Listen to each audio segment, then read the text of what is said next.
बुलढाणा जिल्ह्यातल्या चिखली तालुक्यामध्ये जवळपास 65% पेरणी झालेली आहे आणि पेरणी झाल्याच्या नंतर या ठिकाणी पावसाने दडी मारलेली आहे।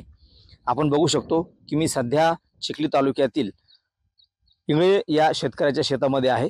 आपण जर बघितलं तर यांची पेरणी होऊन जवळपास आज 10 दिवस होत आहेत। मात्र 10 दिवसाच्या नंतर पावसाने या ठिकाणी दडी मारलेली आहे आणि शेतकऱ्याच्या शेतामध्ये हे सोयाबीन पीक पेरलं होतं। या सोयाबीन पिकाची या ठिकाणी उगवण क्षमता झालेली आहे। मात्र आता पावसाने उघड दिल्यामुळे सध्या ही पिकं जी ती सुकण्याच्या मार्गावर आहेत। गेल्या 10 दिवसाच्या नंतर अद्यापही या भागामध्ये पाऊस आला नाही, त्यामुळे आता जी उगवलेली पिकं आहेत ती या ठिकाणी सुकण्याच्या मार्गावर आहेत।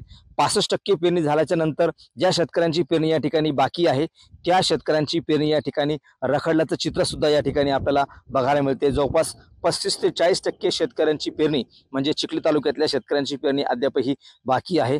ज्या भागामध्ये पेरणी बाकी आहे त्या भागामधल्या शेतकऱ्यांना अद्यापही दमदार पावसाची अपेक्षा आहे आणि ज्या शेतकऱ्यांनी पेरलेलं आहे, ज्या शेतकऱ्यांचं उगवलेलं आहे त्यांना या ठिकाणी दमदार पावसाची अपेक्षा आहे। अन्यथा दुबार पेरणीचं संकट सुद्धा या शेतकऱ्यावरती ओढवू शकतं। जर का येत्या काही दिवसामध्ये पाऊस आला नाही तर या पिकांना जीवदान मिळणार नाही। परिणामी शेतकऱ्यांना या ठिकाणी दुबार पेरणीच्या संकटाला सामोरं जावं लागतं आणि ज्या शेतकऱ्यांची पिकं सध्या सुकत आहेत त्यांना या ठिकाणी उत्पादन क्षमतेमध्ये सुद्धा या ठिकाणी त्यांचा नुकसान होऊ शकतं। त्यामुळे सध्या शेतकऱ्यांना या ठिकाणी दमदार पावसाची अपेक्षा आहे आणि जर का पाऊस आला नाही तर शेतकऱ्यांचं फार मोठं नुकसान या ठिकाणी होऊ शकतं। कॅमेरामन नीरज देशमुखसह गणेश सोळंकी, TV9 मराठी, बुलढाणा।